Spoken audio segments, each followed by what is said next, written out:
네, 안녕하세요. 월가제입니다. 시황일주 39주차 시작해 보겠습니다.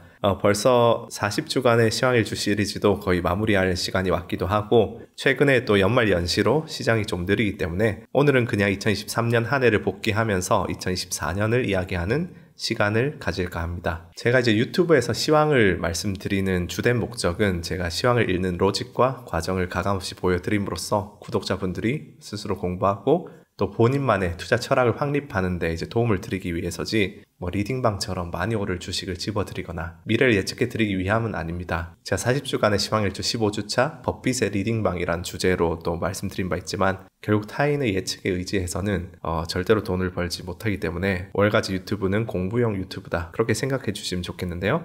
그런 측면에서 제가 하는 매매나 어떤 말씀드리는 분석이나 이런 것들이 어떤 때는 좋은 본보기가 될 수도 있지만 어떤 때는 또 반면교사 삼을 만한 부분들이 또 있을 것이고, 그래서 그런 부분들을 인지하시고 제 유튜브를 시청해 주셨으면 좋겠고요. 그럼에도 불구하고 시황 이야기를 하다 보면 본의 아니게 이제 여러 상품들에 대한 예측을 할 수밖에 없고, 그럼 또 본의 아니게 그걸 따라하는 시청자분들이 생기는 것이 필연이기 때문에 거기에서 오는 책임감도 제가 좀 무겁게 받아들이고 있습니다. 그래서 40주간의 시황 일주를 시작한 지난 1년 동안 제가 말씀드린 뷰에 대해서 좋았던 분석과 좋지 않았던 분석에 대해서 복기를 하고 또 반성도 좀 해보고 2024년의 뷰에 대해서도 조금 말씀을 드리도록 하겠습니다. 사실 제가 시황일주를 1년간 하면서 했던 매매들이 뭐 많지는 않습니다. 1주차부터 17주차까지는 뭐 달러 정기예금 들고 있다가 코스피 2600에서 풋옵션 사서 2300에 청산하고, 또 이제 골드는 1800대에서 이제 매집한다고 계속 얘기하다가 이스라엘 하마스 전쟁 터졌을 때 좋은 가격 놓치고, 또 BDRY ETF 소액 정도 한 것밖에 없는데 하나씩 복기를 해보죠. 제가 이제 시황일주 서편을 찍고 처음으로 시장 뷰에 대해서 이야기하기 시작하고서 취했던 포지션은 2월 초에 이제 언급했던 달러 정기예금인데요.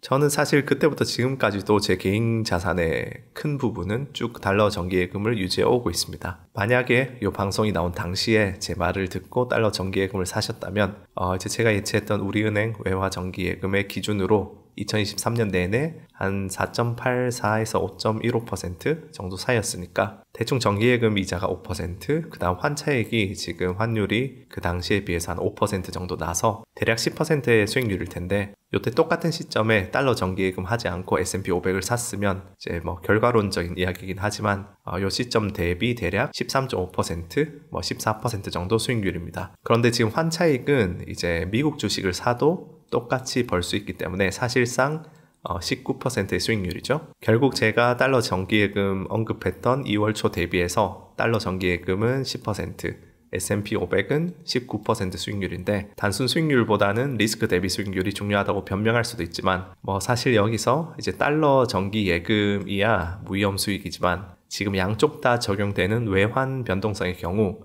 제가 계산해 보지는 않았지만 달러 원 환율의 경우에는 S&P 500과 역의 상관관계를 가질 겁니다. 그래서 그런 부분들을 감안하면 지금 이 달러 정기예금 베팅에 비해서는 S&P 500을 매수를 하는 게 리스크 대비 수익률로도 훨씬 더 나은 선택이었다. 그나마 다행인 것은 이제 그 당시에 뭐 SVB 사태 터졌다고 주가지수 쇼테라 그런 말을 안 한 게 다행이죠. 그래서 여기서부터 이제 2024년의 달러에 대한 비율을 좀 말씀드리자면, 작년에는 제가 달러 매수를 뭐 적극적으로 했지만 지금 달러가 상당히 양극화된 두 가지 미래 시나리오가 가능한 상태이기 때문에 리스크가 좀 높은 것 같습니다. 연준이 지금 완화적으로 좀 나오기 시작한 이상 장기적으로 달러 인덱스의 트렌드는 우하향이라고 봐야겠죠. 그런데 지금 한국의 펀더멘털이 너무 좋지 않습니다. 가계부채도 그렇고 PF 부실 문제도 있고, 이런 상황에서 뭔가 터지면 달러원 환율이 급격히 상승할 가능성이 있습니다. 그래서 그때가 오면 저는 적극적으로 달러를 매도하고 원화를 살 생각이고요. 그 전까지는 조심조심 화폐들에 좀 분산을 하지 않을까 싶습니다. 달러를 매수를 좀 하되 달러의 하방 리스크에 대해서는 골드로 해지하는 식으로 가서 달러, 골드, 원화를 골고루 가지고서 투자를 하든지 정기예금에 예치를 하든지 할 생각이고요. 이제 주식시장 관련해서 두 번째 베팅은 아시다시피 코스피에 대한 숏이었습니다. 제가 시황일주 시작하고 17주차까지는 달러 정기예금 외에는 뭐 별다른 매매 이야기를 드린 적이 없었는데, 6월 20일자 영상 시황일주 17주차 때 달러 정기예금, 골드, 코스피 풋옵션 세 가지로 바벨 전략을 구축하려 한다고 말씀드렸고, 7월 2일 영상에서 이제 9월에서 11월 만기 코스피 풋옵션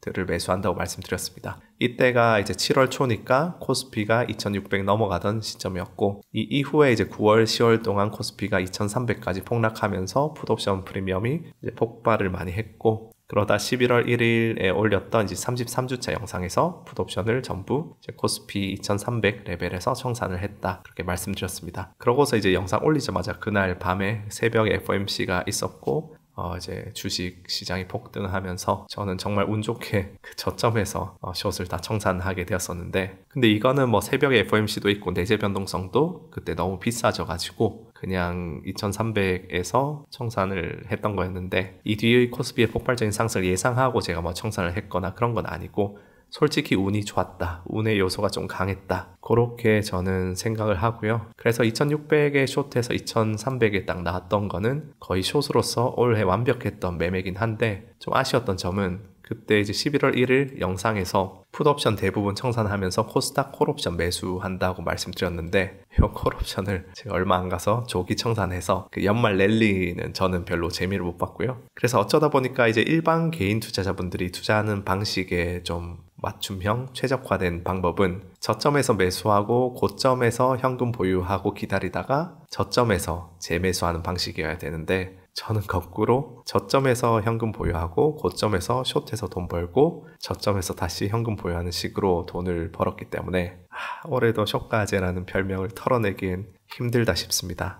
근데 제가 왜 이런 식으로 요 시기에 상황 판단을 했는지는 36주차에서 초장기, 장기, 중기, 단기 뷰의 레이어, 그리고 옵션의 비대칭성에 대해서 설명을 드린 바 있으니까 참고하시면 되겠습니다. 그 외에 이제 제가 40주간의 시황일주를 통틀어서 유일하게 개별 종목을 언급했던 부분이 이제 BDRY 라는 ETF였는데요. 이제 7월 12일 시황일주 19주차 영상에서 매수 아이디어를 냈을 때가 5.21달러였는데 지금 10.62달러 정도니까 100% 이상의 수익률이 났습니다. 근데 저는 말씀드렸지만 굉장히 소액밖에 매수를 안 했기 때문에 그 당시에 저는 중국 침체 그 우려가 굉장히 커가지고 이쪽 BDRY 쪽이 좀 영향 있겠다 싶어서 정말 소액밖에 안 해서 개인적으로는 뭐 제 자산 대비해서 유의미한 수익을 내지는 못했고요. 19주차 영상에 댓글 보니까 뭐 만주 12,000주 사서 7천만원 넘게 벌었다는 분도 계시던데, 축하드리면서도 혹시나 자산에 너무 많은 액수를 넣으시진 않으셨을까 또파심이 좀 들긴 합니다. 절대로 그렇게 하실 종목도 아니었고, 아무리 많아도 자산의 5% 이하 정도 해볼 만한 매매였다. 이 보시면 변동성이 어마어마하기 때문에 좀 조심하셔야 되는 종목이고, 요즘도 보니까 뭐 12달러 갔다가 뭐 9 갔다가 엄청나게 변동성이 크더라고요. 그래서 총 자산에 5% 넣어서 100% 수익 나면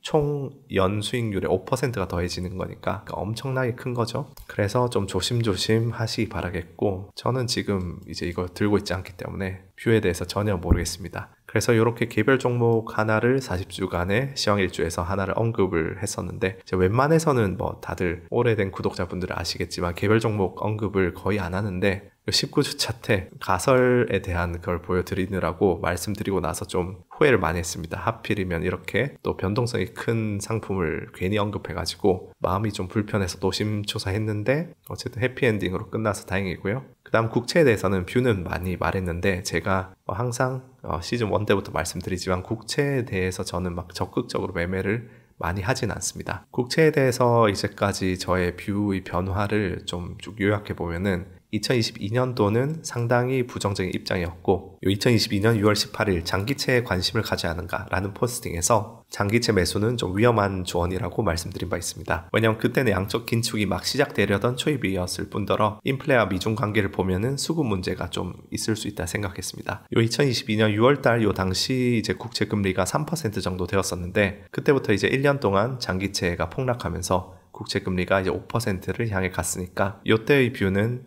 꽤 괜찮았고요. 그렇게 장기채에 대해서 부정적인 입장을 고수하다가 이제 2023년 9월 28일 장기채 골드에 대한 생각과 현재 시황 이야기라는 이제 포스팅에서 2024년 말에 10년물 국채 밴드를 3.86에서 4.84%로 추정하고 4.8% 이상에서는 분할해서 매수하는 것도 나쁘지 않다는 뷰를 올렸습니다. 그게 이제 요때 즈음인데, 그때 이제 4.8% 이상 가서 5% 찍었다가 장기채 금리가 폭락하면서 장기채 가격은 급등했고, 지금 제가 말씀드린 이제 밴드 하단인 3.86%에 거의 와 있는데, 물론 저는 이제 9월 28일에 분할 매수 이야기를 할 때 솔직히 이렇게까지 단시간 내에 장기채가 급등할 줄은 몰랐습니다. 특히 저는 12월 FOMC가 매파적일 줄 알았기 때문에 그 이후에 이제 찍었던 12월 13일 영상 시황일주 38주차 때만 해도 4.1에서 4.2%대를 단기적으로는 지지선이자 장기채 매수 청산 시점으로 보고 있었고요. 여기 4점대 초반에서 지지를 좀 받다가 내년에 경기 침체가 가시화되면 그 지지가 뚫리면서 금리가 좀 더 내려갈 줄 알았는데 제 상상보다도 훨씬 빠르게 밴드 하단을 찍어버렸습니다. 그래서 12월 FOMC의 그런 파월의 비둘기파적인 그런 스탠스라든지 추가적인 금리 하락까지는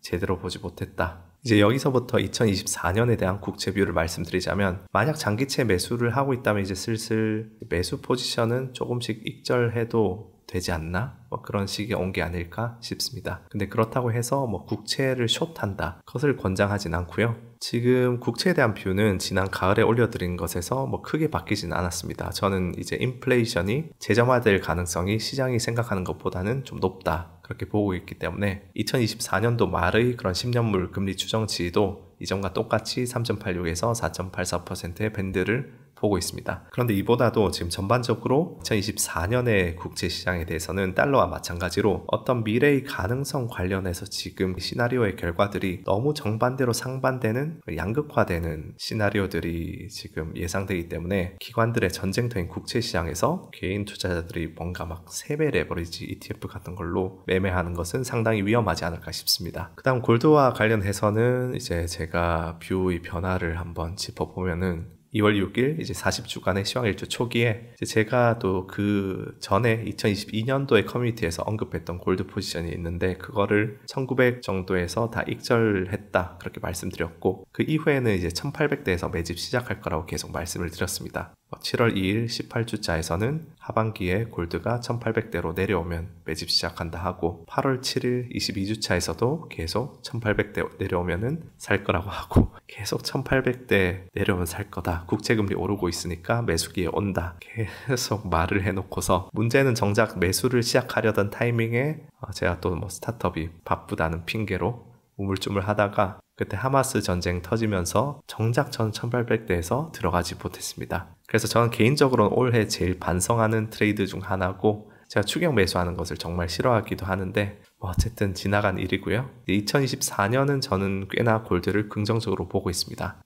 저는 어쨌든 2150을 연중에 돌파를 하는 일이 있지 않을까, 그렇게 생각하고 있고, 골드뿐만 아니고 원자재에 대해서도 꽤나 긍정적인데, 다만 지금 5일은 공급 사이드에서 호재들이 좀 있어서 좀 지켜봐야 하긴 할 것 같습니다. 마지막으로 이제 제가 40주간의 시황일주에서 CBDC 이야기를 할까 했는데, CBDC 이야기는 아직 좀 시기상조인 것 같긴 합니다. 간단히만 언급하자면은 CBDC는 이제 타국의 통화 정책을 완전히 무력화시킬 수 있기 때문에 지금 미국이 쥐고 있는 스위프트 시스템과는 비교도 안 되는 무서운 무기고, 미국이 중국을 완전히 2인자로 내려앉히고 다시 팍스 아메리카나를 재현한다면 CBDC를 시행할 수도 있지 않을까 싶은데, 그게 좀 너무 먼 이야기이기도 하고, 이거를 얘기를 하다 보면은 가정을 먼 미래에 대해서 계속 더해서 얘기를 해야 되기 때문에 굳이 지금 단계에서 자세히 다루는 것이 효용이 그렇게 있을까, 의미가 있을까 싶어서 좀 후회를 기약하고요. 대신에 비트코인 이야기를 조금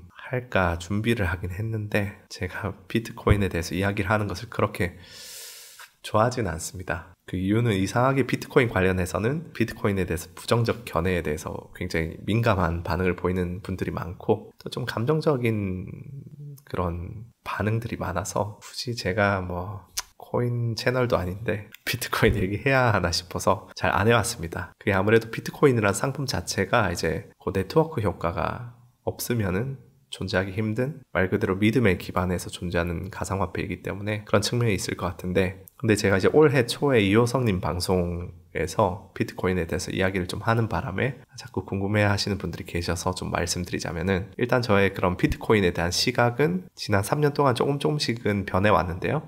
첫 번째, 제가 구독자분들에게 비트코인 얘기를 좀 다뤘던 게 2021년 5월 12일 이제 비트코인이 55,000불 수준일 때 그 기본편에 두 번째 시리즈 금융상품 도구함 10편에서 비트코인에 대해서 부정적인 이유 7가지와 위험성 3가지를 이야기했었습니다. 그 다음 두 번째로 언급했던 것이 2022년 1월 23일 비트코인이 35,000달러 수준일 때 연준이 비트코인의 네트워크 효과 그걸 깨려고 할 가능성이 있는데 기술적으로 3만 불의 지지가 깨지면 패닉셀이 일어날 것이기 때문에 15,000불로 갈 수 있다. 그렇게 되면 비트코인에 대한 신뢰와 네트워크 효과가 깨질 수도 있다. 그렇게 말씀을 드렸고요. 이제 세 번째는 이제 올해 초에 2023년 3월 9일에 이호승님과 인터뷰한 영상에서 비트코인에 대한 뷰를 여쭤보셔가지고 이제 21분경부터 그 이야기가 좀 남아있습니다. 그때 영상 보니까 이때 잠을 못 자가지고 다크서클이 장난이 아니던데 어쨌든 그 당시에 비트코인은 이제 2022년부터 15,000불대까지 폭락했다가 고기를 찍고 요때 이제 2만 불로 반등하던 중이었습니다. 그래서 그때 했던 이야기가 요때의 저의 뷰가 반은 맞고 반은 틀렸다. 비트코인 가격이 이제 15,000불대까지 폭락하는 것은 맞았지만 네트워크 효과가 무너지지 않았고 거래량은 유지되고 있다. 그래서 이제 올해 초, 이제 올해는 아니고 2023년 초의 그때의 저의 뷰는 이제는 비트코인이 제도권으로 편입되면서 하나의 어떤 진지한 자산으로 자리 잡을 것 같다. 그래서 이쪽을 공부하긴 해야 되고 특히 비트코인보다는 저는 STO가 앞으로 좀 더 중요할 것 같다고 말씀드렸습니다. 제가 이제 커뮤니티에도 올렸던 포스팅 중 하나가 다크나이트의 대사, 영웅으로 죽던지 오래 살아서 악당이 되던지 비트코인이 좀 그 대사를 연상시킨다. 그렇게 적은 적이 있었는데 처음에 이제 월가의 탐욕과 탈중앙화에 대한 그런 아름다운 기치를 들고 시작되었던 코인이 결국은 미국의 기축통화 체제를 공고히 해주는 하위 시스템으로 편입될 수도 있다. 그런 요지였습니다. 자, 그럼 이제 2024년 지금의 뷰는 어떤가? 저는 앞으로는 이제 2단계로 나눠서 볼 수 있을 것 같은데 1단계는 비트코인에 대한 관심과 신규 수요가 계속 증가하는 동안 그 다음 2단계는 신규 수요가 이제 들어올 만큼 들어와서 평탄해지고 난 뒤 요렇게 좀 2단계로 저는 나눠서 보고 있는데 1단계에서 얼마나 상승할지는 저는 전혀 감이 없습니다. 이제 가장 낙관적인 전망은 골드 마켓캡이 14조 달러 정도로 추산되는데 비트코인이 지금 1조 달러가 좀 안 되는 수준이니까 골드의 안전자산으로서의 그런 본인의 자리매김을 잘 하고 마켓쉐어를 잡아먹는다 하면 지금보다 600%, 700% 정도 갈 수도 있을 것이고 그게 안 된다면 지금과 비슷하게 계속 횡보하거나 하면서 전고점을 탈출하지 못할 수도 있고 혹은 다시 15,000불 아래로 꺾일 수도 있고 그렇겠죠. 그래서 마이너스 70%와 700% 사이 다 이렇게 예상을 하면 이게 무슨 의미가 있냐 하시지만 이게 제가 비트코인에 대해서 최선으로 예상할 수 있는 어떤 범주라고 보고요. 워낙 변동성이 심하니까 올해 초만 해도 세 자릿수로 막 오르내리고 있으니까 요게 저의 최선의 어떤 예측일 것 같고 그러다 이제 비트코인 현물 ETF라는 거대한 호재도 터져서 거기 승인되고 들어올 수요 다 들어오고 나서 2단계에서 변동성도 좀 낮아지고 안정화된 자산으로서 비트코인은 골드보다는 변동성이 높고 주식보다는 잠재 수익률은 훨씬 낮은 자산이 되지 않을까 싶습니다. 이제 미국 정부가 달러를 방만하게 찍어내서 폭등할 거다 하지만 아무리 통화량을 찍어내도 기본적으로 통화량의 증가세는 초장기적으로 보면은 주가 지수의 수익률에 미치지 못하는 것이 이제 주주 자본주의 하의 실증적인 법칙이고 비트코인은 골드와 마찬가지로 결국 본질적으로 현금 흐름을 창출하지는 않는 자산이기 때문에 내가 이 자산을 사고 난 뒤 그 뒤에서 계속 더 비싸게 사줄 사람들 그러니까 신규 수요가 평탄해지고 나면은 그때까지의 수익률을 유지하기는 힘들 거라 봅니다. 몇몇 분들은 이제 반감기 때문에 막 비트코인 가격이 개당 20억까지 갈 거다 그렇게 말씀하시는데 전 그 로직은 개인적으로는 동의하기는 좀 힘든 것 같습니다. 이번 반감기까지는 그 반감기들이 수요 증가의 폭발적인 증가와 이제 맞물려 있었기 때문에 가격이 상승을 많이 했는데 어쨌든 신규로 들어오는 수요 증가가 평탄해지는 시점에 오면 반감기 때문에 오히려 해시레이트를 유지하기 힘들어지면서 비트코인 생태계의 여러 가지 좀 큰 리스크가 될 거라 보고요. 근데 저는 이런 부분에 대해서 굳이 논쟁하면서 이런 것을 주장하고 싶진 않습니다. 논쟁하고 싶지도 않고 그냥 이게 틀렸다고 생각하시는 분이 계시다면 미리 제 생각이 틀릴 수 있다 아니면 틀렸다 미리 인정하도록 하겠습니다. 어쨌든 오늘 이제 2023년에 했던 매매들과 뷰에 대해서 쭉 복기를 하면서 반성도 해보고 돌아봤는데요. 달러 정기예금에 넣는 선택은 환차익 포함 10% 수익률이지만 S&P 500에 투자했으면 그 2배 조금 안 되는 수익률을 냈을 것이고 리스크 대비 수익률로 따져봐도 후자가 좀 더 나은 선택이었다. 대신에 코스피 풋옵션은 올 한 해 가장 성공적인 매매로 거의 고점에 진입해서 완벽하게 저점에 익절을 했고 그 이후에 들어간 코스닥 콜옵션은 완벽하게 저점에 진입했음에도 너무 조기 청산해버려서 대부분의 잠재 수익을 놓쳤고 BDRY ETF도 괜찮은 아이디어였고 사실 그 하방이 좀 제한돼 있는 투자였기 때문에 상당히 지금 생각해보면 괜찮은 매매였는데 정작 스스로는 매우 소액만 진입해서 유의미한 수익은 없었고 골드는 1800대에 매집한다는 뷰를 계속 여러 번 반복해서 말해왔지만 정작 저 스스로는 진입 시기를 놓치는 실수를 했고 국채 뷰는 10년물 4.8% 이상에서 분할 매수하라는 뷰는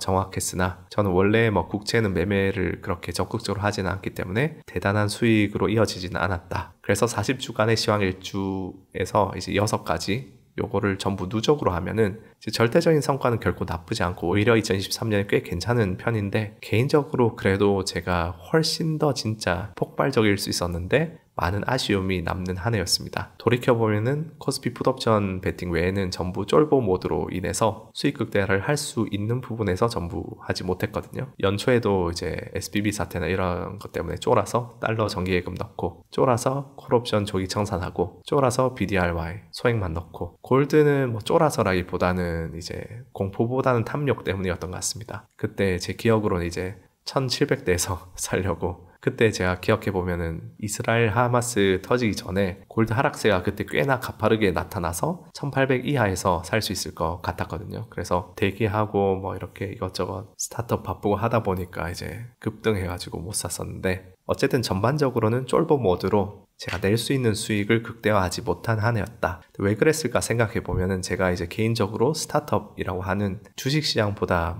비교도 안 되게 큰 제 일신상의 리스크를 지고 있기 때문에 저의 투자 자산은 엄청나게 좀 보수적으로 조심스럽게 운용을 했던 게 아닐까 하는 생각이 듭니다. 그리고 또 하나 반성하는 것은 아무리 제가 매크로 레이어에 대해서 2022년과 2023년에 부정적이었고 아무리 옵션 트레이더 출신이라 할지라도 그래도 유튜브를 통해서 일반 개인 투자자분들께 시황을 이야기하는데 이제 보편적인 개인 투자자분들의 투자 스타일에 너무 역행하는 방식으로 매매하는 것 아닌가 하는 반성이 좀 들었습니다. 왜냐하면은 사실 90% 이상의 개인 투자자분들은 대부분 주식 매수 위주로 투자하시는데 제가 주식 상승 타이밍에선 너무 보수적으로 굴고 나머지 부분 주식 하락 뷰라든지 국채라든지 골드, 옵션에 대한 뷰는 나름 괜찮았거든요. 그리고 또 개인 투자분들은 대부분 저점에서 사서 벌고 고점에서 현금화하는 방식을 원하는데 제가 2023년에 한 거는 고점에서 숏해서 벌고 저점에서 현금화해서 이제 예금에 넣으니까 보편적인 개인 투자자분들에게 효용감이 좀 크지 않았을 수 있다. 그런 반성을 해봅니다. 물론 이 부분은 이제 올해 연말에 주식이 상승 마감했다는 그런 결과, 그 결과에 기반한 어느 정도는 결과론적인 이야기이긴 하지만 그래도 좀 아쉬웠다. 그래서 일단 제가 40주간의 시황일주를 이제 다음 편에서 마무리를 하고 저는 한동안 벨리에아에 올인을 좀 하려고 합니다. 지금 2기 참가자분들도 정원이 좀 초과되신 수준으로 입장하셔서 다들 열심히 훈련 과정 들으시기 시작하고 분석글도 올리시고 그렇게 작년 가을부터 1기분들이 만들어낸 모멘텀에 점점 불씨가 붙고 있는데 이제 제가 몇 주 후부터 벨리에아에서 글로벌 매크로 실전편 강의를 진행을 하거든요. 이제 1960년대부터 60년 동안의 모든 경제 이벤트와 통화정책 흐름 등을 이제 읽어보는데 이게 단순한 경제사 공부가 아니고 경제지표, 사이클, 자산군 움직임 등을 이제 데이터 기반해서 우리가 같이 보면서 공부를 하면서 실전적으로 자산 배분이나 스윙 트레이딩을 하는 그런 케이스 스터디를 진행하는데 그걸 또 이제 투자 문제집이라는 과거 시점으로 시뮬레이션 할 수 있는 기능을 개발해서 진행을 하려고 합니다. 이게 또 저희가 기획이 너무 또 방대한 스케일로 잡아 놓는 바람에 유로퓨전 팀원들도 몇 개월째 지금 데이터랑 자료 정리하고 있고 개발팀 퀀트팀에서도 그 당시 60년대 70년대 뉴스 기사 읽으면서 매매해 볼 수 있는 시뮬레이션 기능도 개발하고 있고 그런 식으로 이게 좀 상당히 헤비한 훈련 과정이라서 제가 거기 좀 올인을 해야 될 것 같기도 하고 또 기업 분석 쪽도 에이버리와 함께 대회를 진행하고 매크로 쪽도 시황 예측 대회인 매크로 오디세이 정규 시즌을 올해 오픈할 거라서 그런 대회들에 또 총 상금 2억 원 이상을 저희가 집행을 하려고 하고 있거든요. 그렇게 프로젝트 밸리 스케일이 점점 이제 기하급수적으로 커지고 있기 때문에 제가 어쩔 수 없이 한동안 유튜브를 좀 쉬고 여기에 올인을 하려고 하고 있습니다. 그래서 참가자 모집 문의가 간간히 오는데 아쉽게도 지금 이제 2기 참가자 모집은 이미 정원이 초과되어서 지금 선정 마감은 끝난 상황이고 한두 분 정도 더 보내드리긴 했는데 마감은 끝났고 이미 선정되신 분들은 이제 1월 15일까지 수속을 완료해 주시면 되겠습니다. 이게 저희가 벨리.town이라는 도메인을 쓰니까 선정 관련 이메일이 이제 스팸함으로 가거나 하는 케이스들이 꽤 있어가지고 가입 수속 이메일을 못 받으셨거나 아니면 선정 여부에 대한 안내를 못 받으셨으면은 한번 이메일을 주시면은 저희가 확인을 해드리고요. 3기 모집은 아직 정확한 예정사항은 없어서 올해 벨리.ai 플랫폼 개발 완성하는 가을쯤에 모집할지 아니면은 2025년으로 넘어갈지 지금 정해진 바는 없는데 저희가 이제 2기분들을 모집한 이유 자체가 올해 시작될 기업 분석 대회, 시황 예측 대회 이제 정규 시즌을 제대로 시작하니까 거기에 활성화도랑 팀 개수,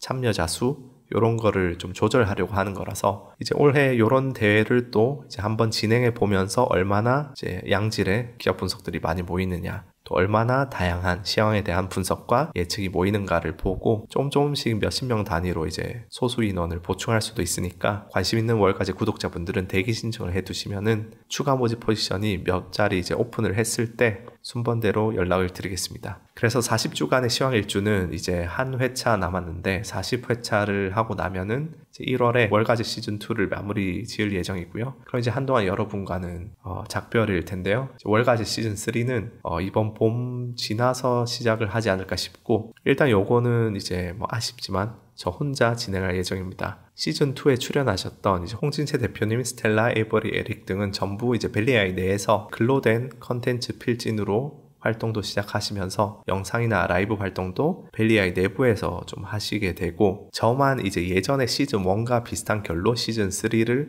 진행을 할 텐데 이제 3가지 이유가 있습니다. 첫 번째는 다른 출연진들이 컨텐츠에 들이는 시간들이 사실 엄청납니다. 엄청나게 노력을 많이 하고 자료도 많이 모으고 그렇게 해서 이제 컨텐츠를 시즌2에 준비를 해왔었는데 그 노력 대비해서 유튜브에서는 사실 관심이나 조회수 같은 게 잘 나오지 않고 또 채널이 커지다 보니까 좀 이상한 분들도 유입이 돼서 제가 개인적으로 악플 받는 건 몰라도 이제 제 팀원이나 게스트분 제가 부탁해서 오신 분들이 이제 컨텐츠에 온갖 공을 들이고 시간을 쏟아서 내놓는데 조회수도 나오지 않고 이상한 소리 들으시고 그러는 게 제가 좀 책임감을 좀 많이 느끼기도 하고요. 또 두 번째 더 중요한 이유는 이제 유튜브에 내놓다 보면은 아무래도 좀 대중성을 지향해야 하다 보니까 제가 모시는 전문가분들이 좀 심도 있고 전문적인 컨텐츠를 다루실 수도 있고 다루고 싶어 하시는데 이제 조회수나 대중성을 신경 쓰면서 이걸 또 만들기가 딜레마가 좀 큽니다. 반면에 저희가 이제 벨리.ai에서는 이미 기업 분석이나 가치평가나 글로벌 매크로에 대한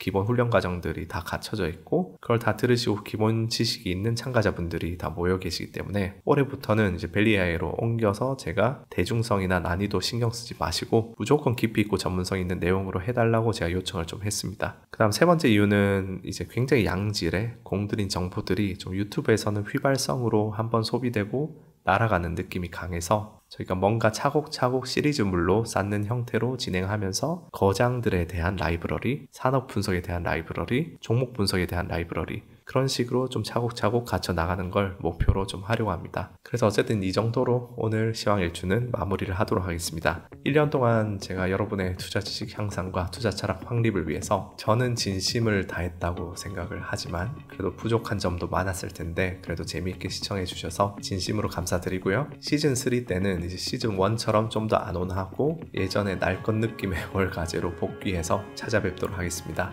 감사합니다.